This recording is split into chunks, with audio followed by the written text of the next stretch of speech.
Philippians chapter 4, verse 1 and 2, saying that financial is not a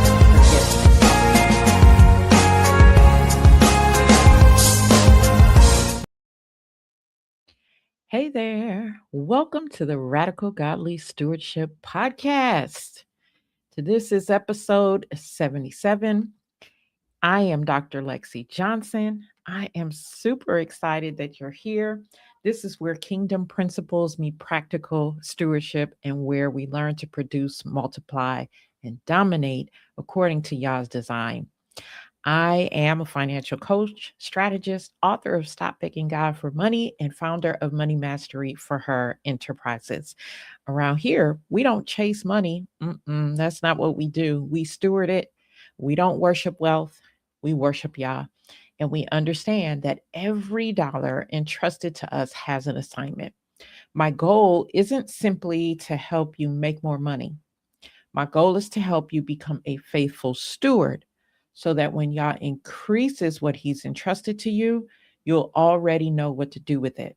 That's my job. So grab your Bible, grab something to take notes, and let's dive into today's conversation. Okay. And as you're doing that, let me know who you are, where you're watching from.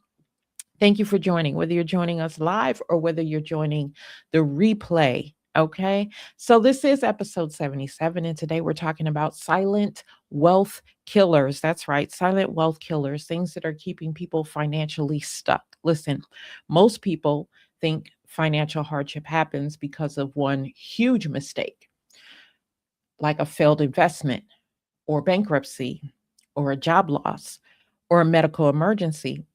And yes, these things certainly happen, right? If you live long enough, you've experienced one or more of those. But after coaching hundreds of people over the years, I have discovered something else. Most people don't lose financial ground because of one catastrophic decision. They lose it because of dozens, sometimes hundreds of tiny decisions, little leaks, one subscription, one unnecessary upgrade, one buy now, pay later purchase, one, I deserve this purchase, one, it's only another $15 a month purchase, one adult child you're still financially supporting without a plan. None of those things feel like they'll destroy your finances, right?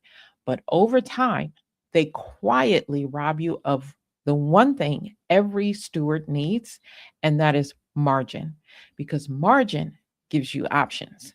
Margin, another word, be cushion, right? Margin allows you to obey Yah quickly. It allows you to give generously.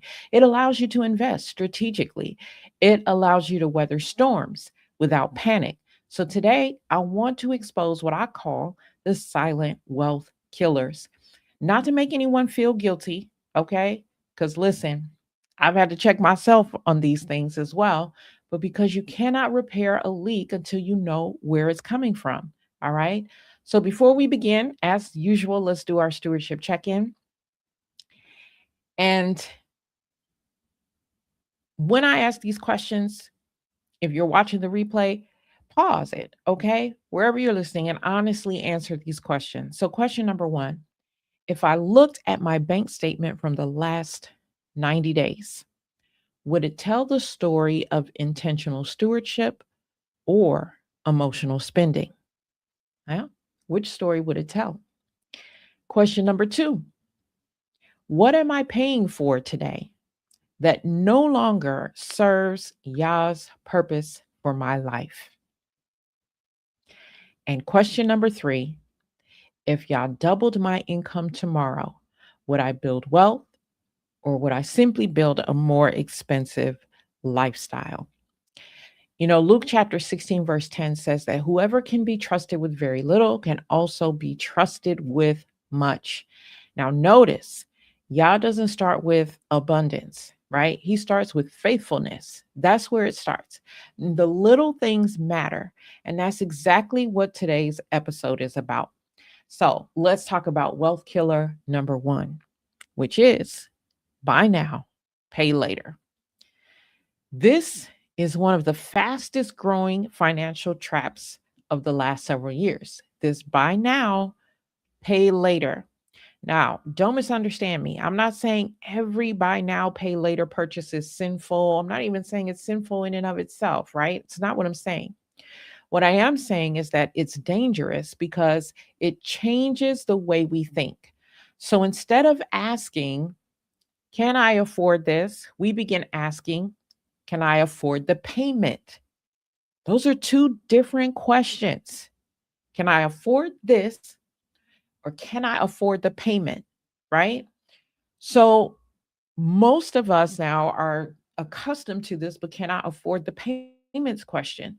Four easy payments, right? No interest. If it's paid on time, no money down, and it sounds harmless.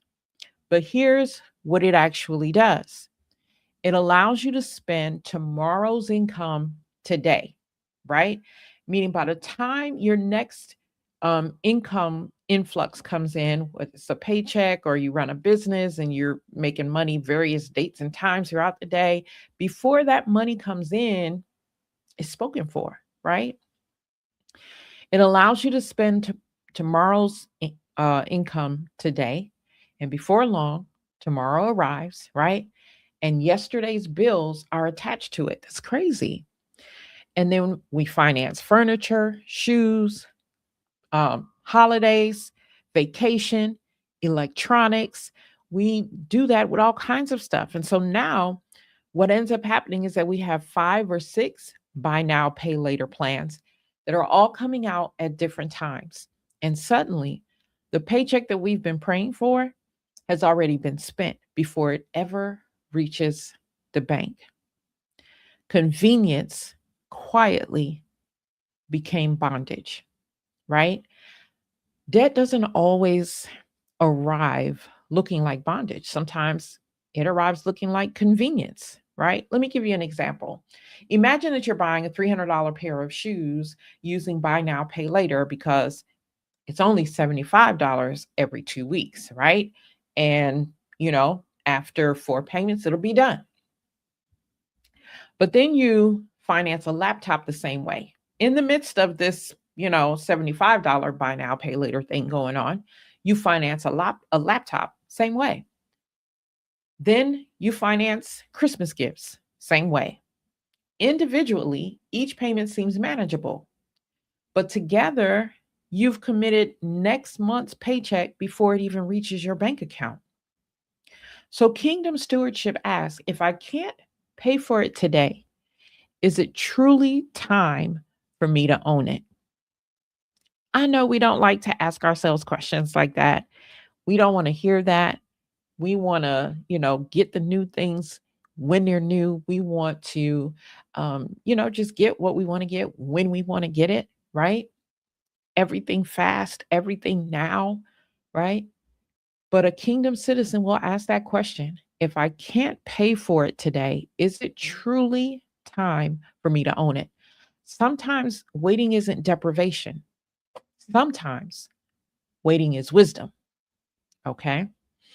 Wealth killer number 2, the subscription economy. My goodness. Now, can I tell y'all, can I just be transparent? This is one that I have to keep an eye on very closely, right? Like literally every month, I'm sitting and reviewing subscriptions, because as I cancel subscriptions, because I'm trying to be a good steward, if something is not serving me, serving y'all's purpose, if it's just I tried something and I knew I really was just trying it, but I really wasn't going to go forward and purchase it, or I was trying something because I'm really trying to purchase, right?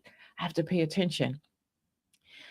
This can be a silent leak. It is a silent leak. This one is sneaky because none of them actually feel expensive, okay, for the most part. Netflix, Spotify, Apple, Google, cloud storage, fitness apps, meal deliveries, streaming services, music services, AI subscriptions, photo editing apps, financial apps, business software, right? So, if I'm honest, just this morning, I got a notification for a subscription to Microsoft product for my laptop, right? And I was just like, man, what happened? I thought I had canceled that thing months ago, right? Because they hadn't charged me for months. And then here it is, this month is charging me, right? So it's like, no, I need to go in and take a look at that, not later, but now, and see what happened, right? And I could have been like, it's just $9.99. I ain't gonna worry about it. I'll think about it next month or whatever the case may be. But when you do that, then that 9.99 becomes another 9.99, another 9.99, another 9.99 on top of all the other 9.99s, 12.99s, 14.99s that you've got coming out, right? Many of us have subscriptions that we completely forgot we signed up for. I have been there, right? And that is the subscription business. And I'm not saying this is all businesses, but most businesses do this because they plan on you forgetting. How do you know that?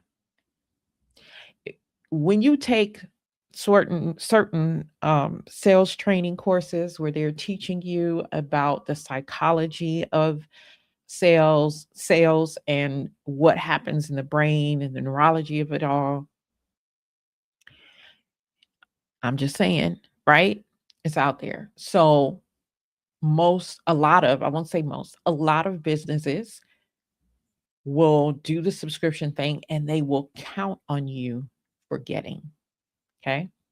So the danger isn't necessarily one subscription, it is the accumulation, right? $5, $10, $15, $20. They don't hurt individually, but together, my goodness, right? Some households are spending two, three, even $400 every month on monthly subscriptions on things that they barely use. I'm not making this stuff up. This is this is information that I have having worked with clients over the past 15 years in their finances, right? And as subscriptions became more popular over that time frame.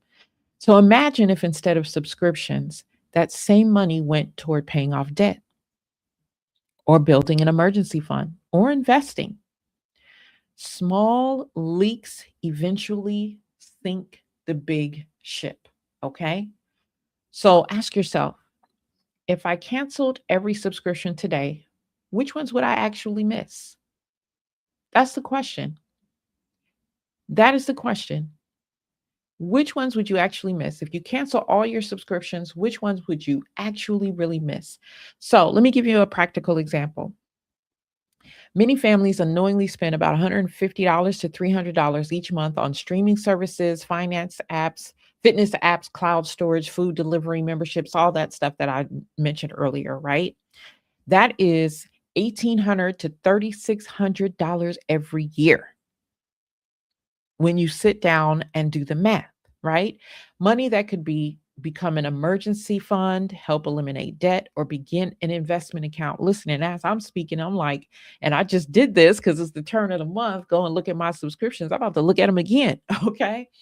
Small monthly expenses rarely feel insignificant, but faithful stewardship recognizes that every recurring dollar has an assignment. Every recurring dollar has an assignment. All right. So, yeah, be mindful of that one. All right. Let's talk about wealth killer number 3, the upgrade mindset. Now, this is something that our culture has normalized. Okay. The upgrade. Everywhere you look, someone is telling you it's time to get something newer. Sometimes before you've even barely purchased the one thing that you have. So you upgrade your phone, you upgrade your vehicle, you upgrade your home, you upgrade your wardrobe, you upgrade your television, you upgrade your laptop. Even when you go to a fast food restaurant, you're asked, would you like to supersize that, upgrade it, whatever the question is, right? So we have been conditioned to believe that bigger is always better. If you just took the time today, just, and it shouldn't take you much time to just Google the average size of a car, maybe about 30, 40 years ago, and the average size of a car now, the average size of a house, right?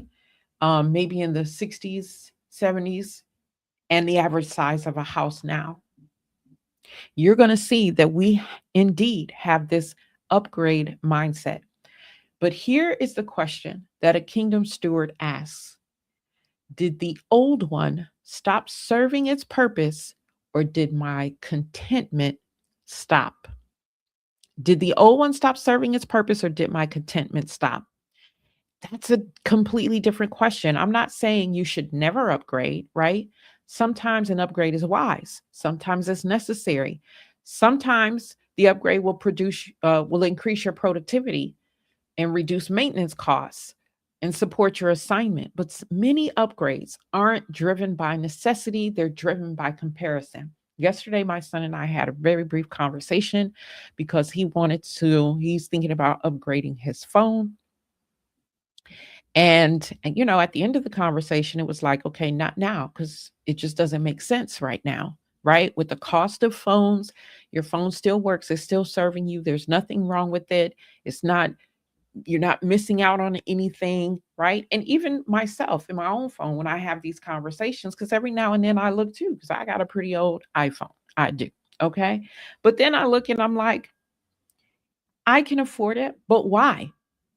Right? I can do so many other things with that money, right? So why?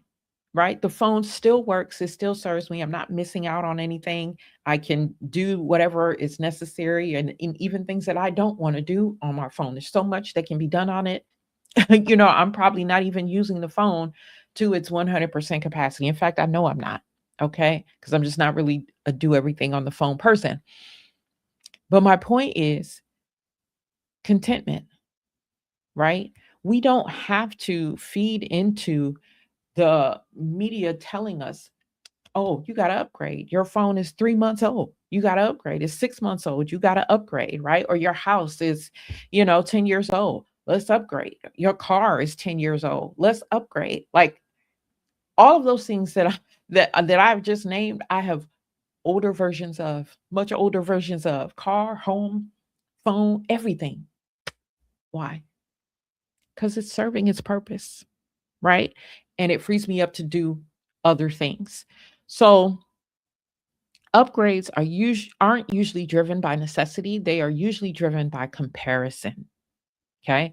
Social media makes us believe that we're behind. Okay. Even more so than it did before, because they called it, there was this phrase, keeping up with the Joneses, right?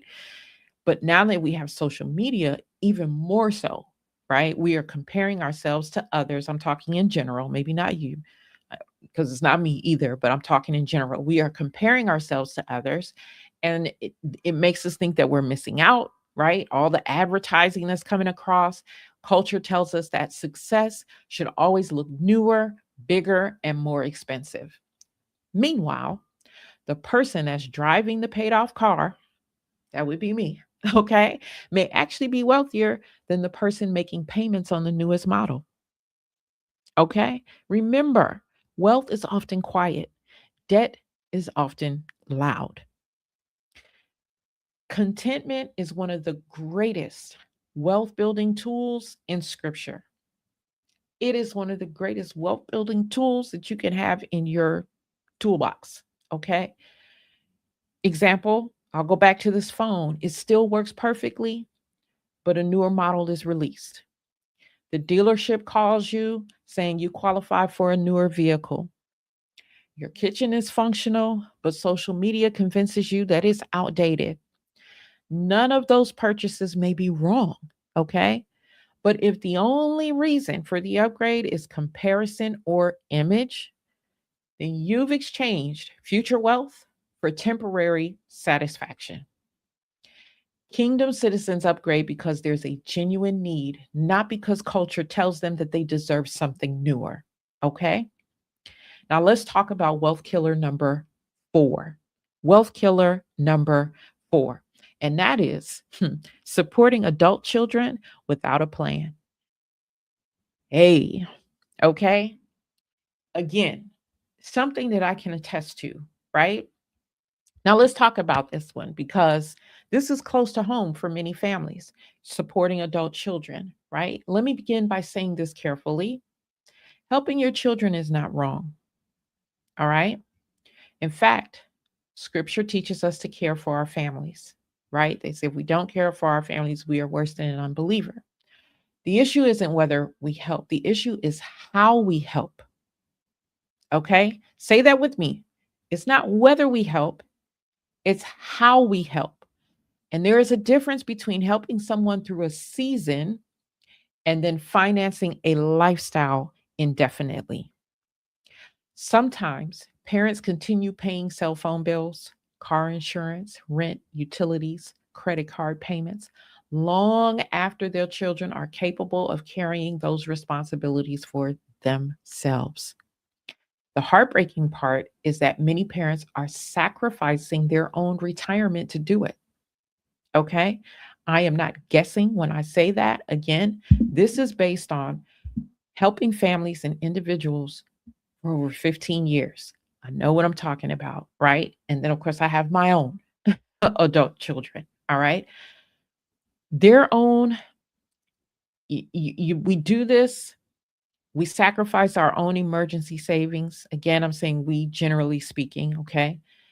Um, we sacrifice our own emergency savings and our own financial security. And that's not stewardship.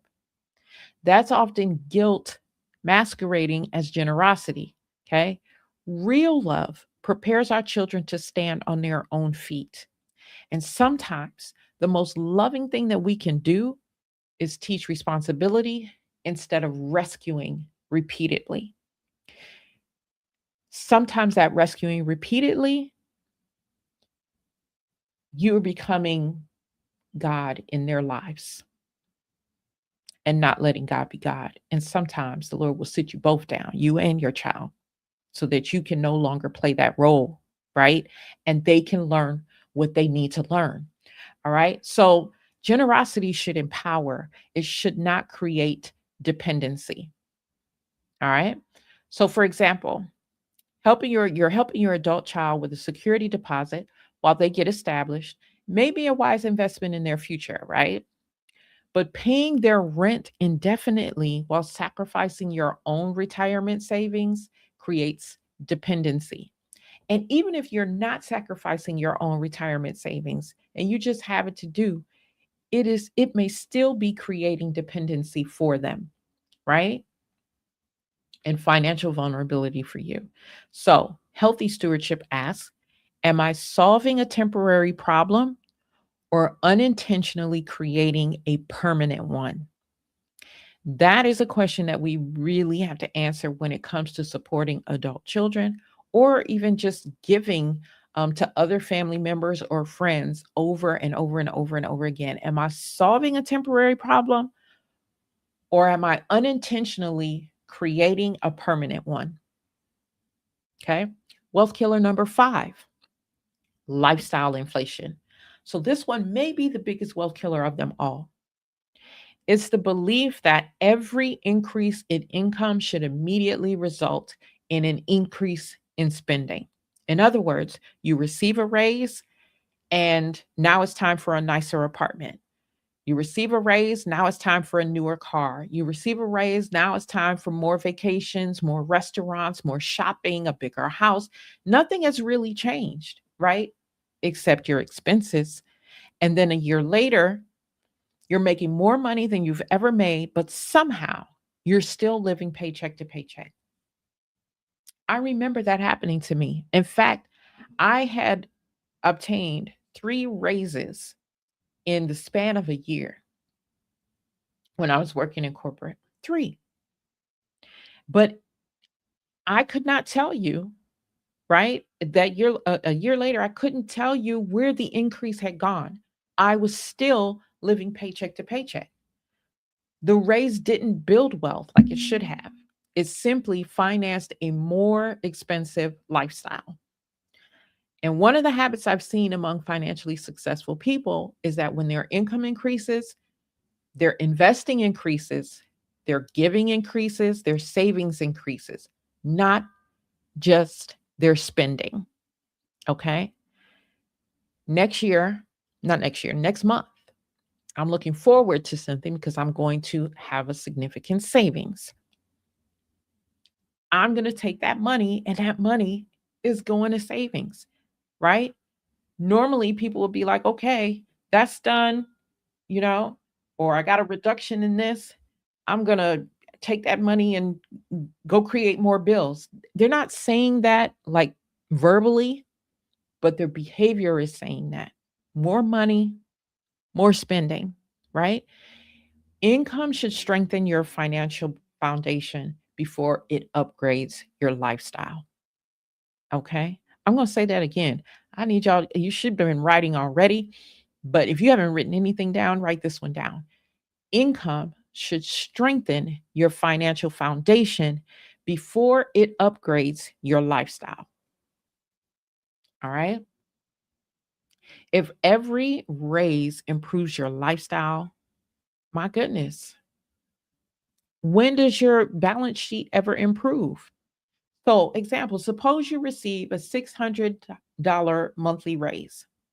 Instead of allowing the entire amount to just disappear into a more expensive vehicle, right? Additional dining out, upgraded entertainment, imagine automatically directing 300 of that toward investing and using the remaining 300 intentionally. Now you've improved your future before improving your lifestyle. See, we want the lifestyle like right now. But when you go for the lifestyle like right now, right? When you go for the lifestyle right now, it's temporary. It's temporary. And then when you later down the road, when you truly should be enjoying that lifestyle, you cannot. Kingdom stewardship teaches us that increased income is first an opportunity to strengthen our foundation, not simply not simply increase our consumption. Okay. Now, this last segment, I threw in here because I have been, fascinated here, increasingly so over the last year, but I've always been fascinated by generational differences and blind spots.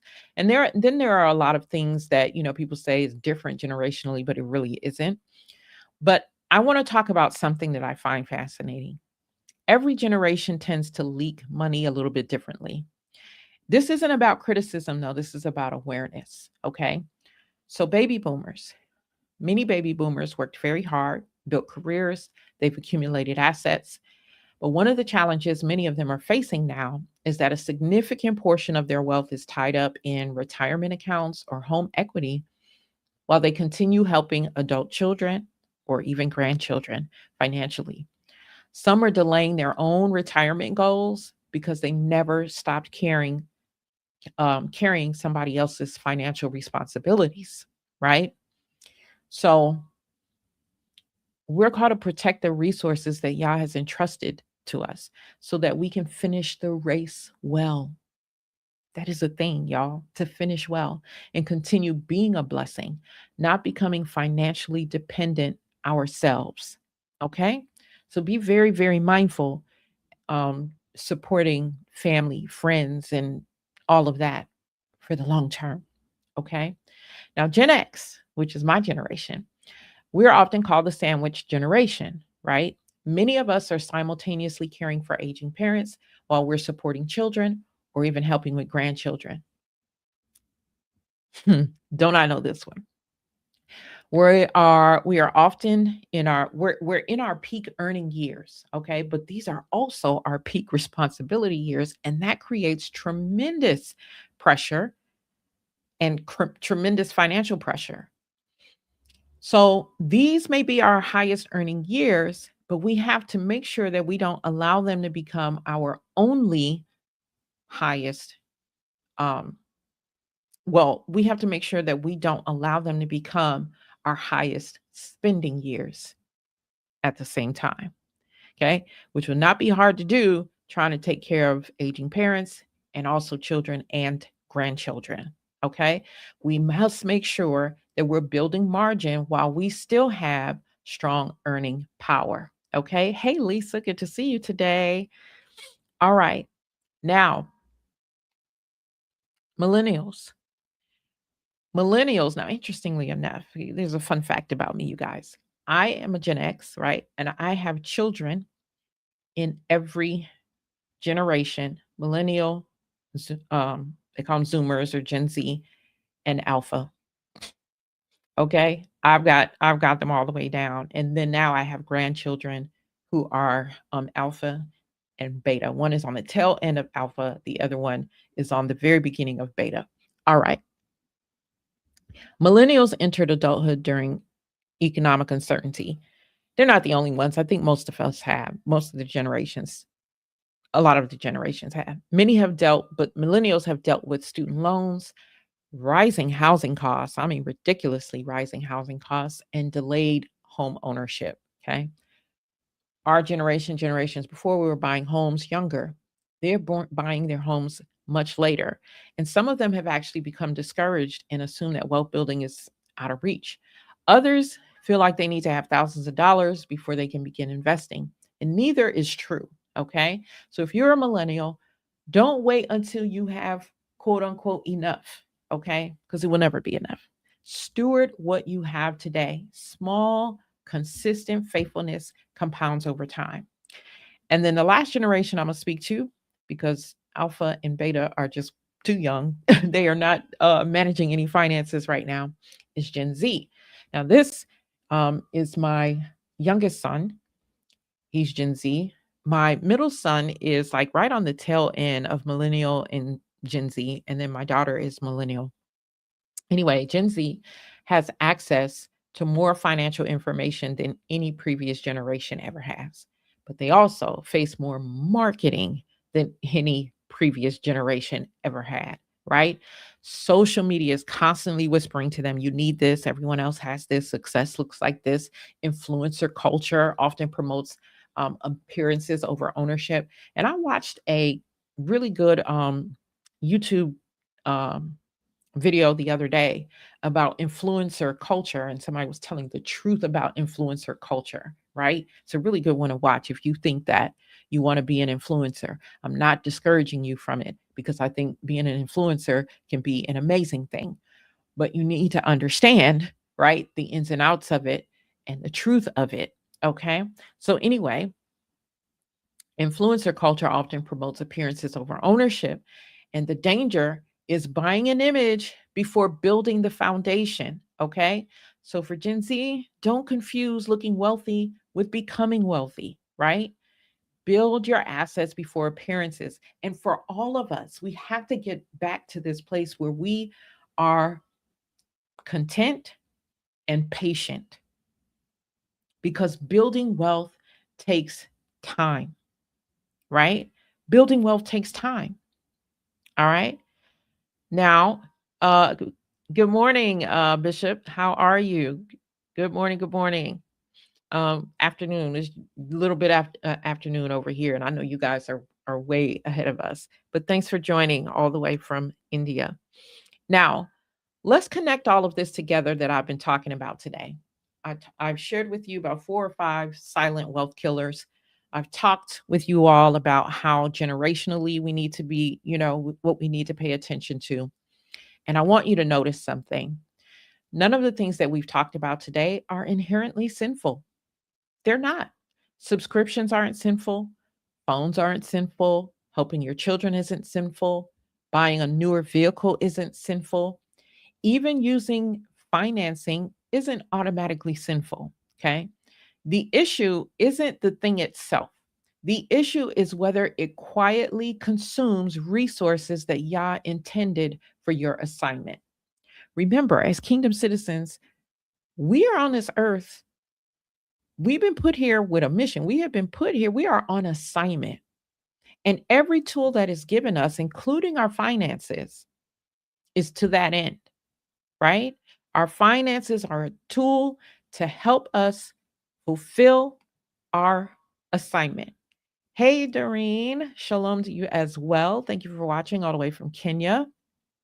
So, every dollar answers one of 2 questions. Are you ready for the questions? The questions are, will I consume this or will I steward this? And as a kingdom citizen, I hope that you are choosing question number 2. Will I steward this? Here's something that I've been thinking about lately.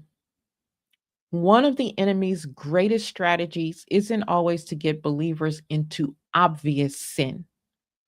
Sometimes it's simply to keep us financially distracted, because distracted stewards rarely build capacity.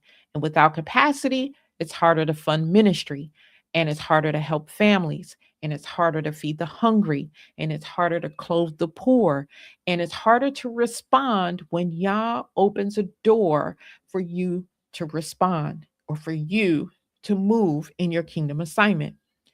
Kingdom stewardship isn't about having more so we can consume more. Kingdom stewardship is about having greater capacity so that we can accomplish more for the kingdom.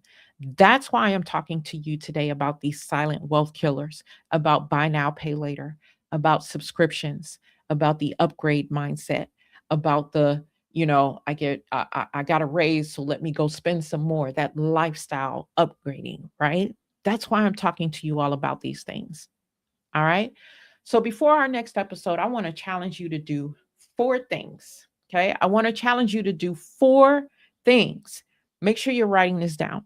Four things that I want to challenge you to do this week. Number one, I want you to review every recurring monthly payment. Okay. Every recurring monthly payment, some product, some service, whatever that you have, and it is a recurring monthly payment. Circle the ones that no longer add value to your life and then cancel at least one of them. Okay.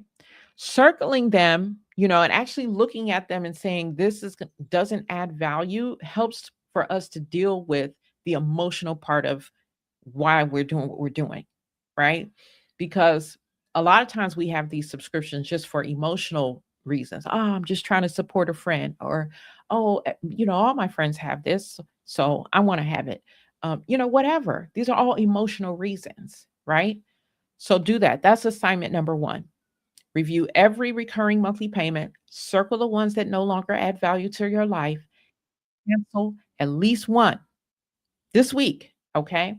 Now, assignment number two, if you're using buy now, pay later, write down every payment that you currently have. Sometimes simply seeing it in writing and in all in one place changes how you think. Okay? So if you're using buy now, pay later, write down every payment that you currently have. Add it up. Okay? And I don't care what the total comes to, whether it's $10 or $400, right? It is to show you that this money could be better used, right? It could be better stewarded. Number three, I want you to ask yourself, what have I upgraded during the past year simply because everyone else was upgrading? No guilt, just awareness, right? What are we upgrading simply because everyone else is upgrading? Right? Or we think we need to upgrade, but the thing was, it was still serving its purpose. And number four, take one small step towards your future. Increase your savings. Okay. That's just one thing you can do. Increase your savings. Maybe you've been saving $5 a week or $5 a month or whatever, $10 or whatever. Can you increase it, even if it's just by 50 cents or a dollar? Increase your savings.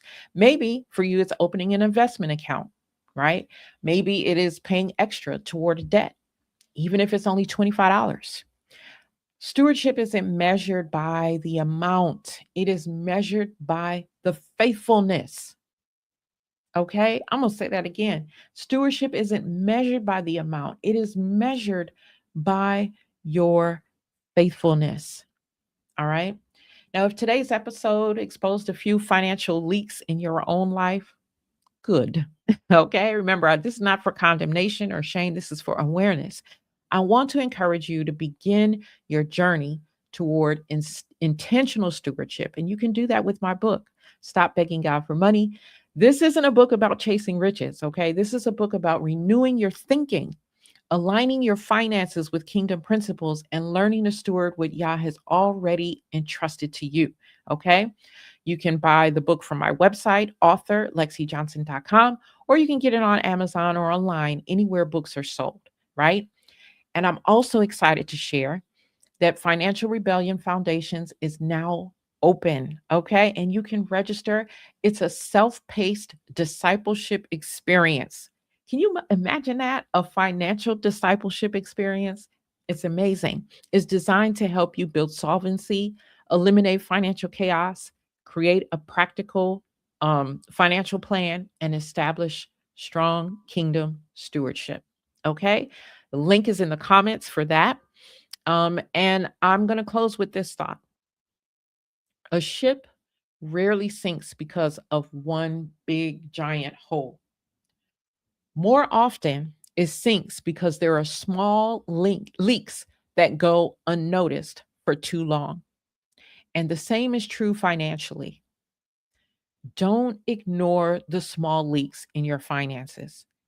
Faithfulness in the little things prepare you for greater things, okay? Because every dollar you steward wisely today increases your capacity for tomorrow's kingdom assignment.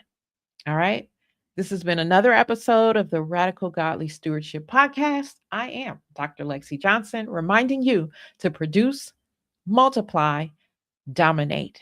Until next time, may y'all bless your stewardship and increase your capacity for his purposes. God bless. See y'all next time. Bye.